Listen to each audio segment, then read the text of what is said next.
We're going to calculate the stock price for Match Group using prior financial information. The first step is we need the market cap, which is 25.06 billion. And now we need a stock price, 88.34. So that implies they have 284 million shares outstanding. And next we need the free cash flow.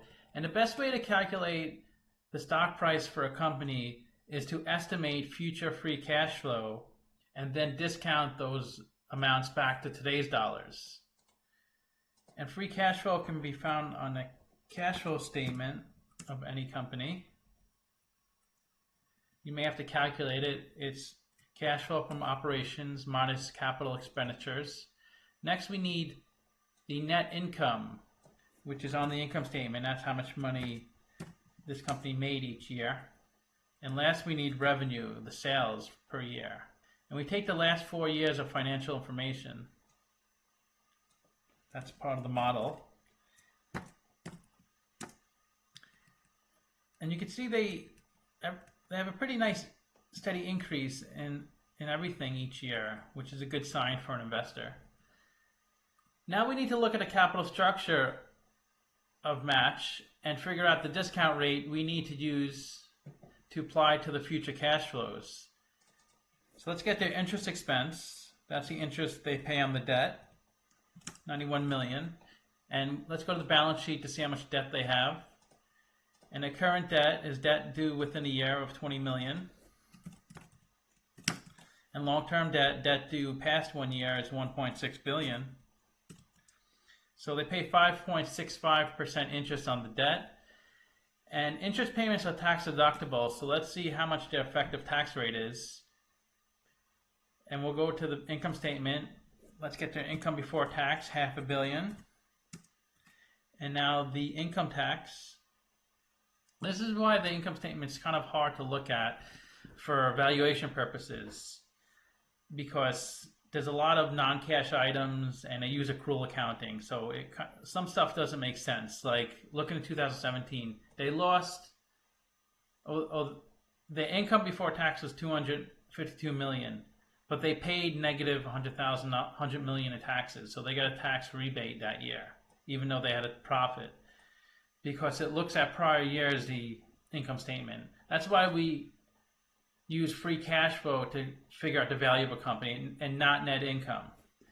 But let's use 2016 because that looks like that the tax rate that year was correct.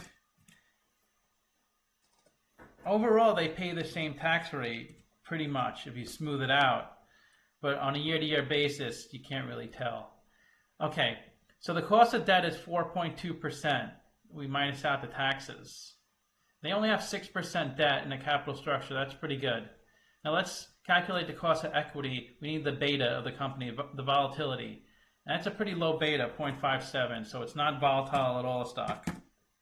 So the cost of equity is 6.7%, which is more than cost of debt. It's usually more than debt because equity is sits lower on the capital structure of a company. So that's why it's more risky. So in the event of a default, debt holders are paid before equity holders. So now we have the WACC, and 6.55% is the price Match pays to obtain financing. So Match needs to generate at least 6.5% profit a year to add value to its investors, and if it does not do that year after year, it will eventually go bankrupt. But we have the WACC, so that's what we have to discount the cash flows by, 6.5%. And we estimated the cash flows for 4 years based off of the inputs from earlier. And then we did a terminal value at the end, which is all the cash flows after year 4. We discounted those numbers back to today. And the value of the company is $24 billion. And if we divide that by 284 million shares, we get a calculated stock price of $85, which is really close to the actual stock price. And this is the historical chart of the stock. So it's at its peak now. So it's been bought up to $88. So usually stocks are traded below or above intrinsic. This is really close. So the stock price is pretty much predicated on supply and demand. If more people are buying the stock, it goes up in price. If more people are selling the stock, it goes down in price. So it's trading at about intrinsic value, which is interesting. So, but when you do research, you'll find some analysts say buy this stock, other analysts will say sell this stock, but each analyst has their own model, their own assumptions, and their own ideas on a company. But this is my model, and this is my opinion. So I hope you liked the video, and thanks for watching.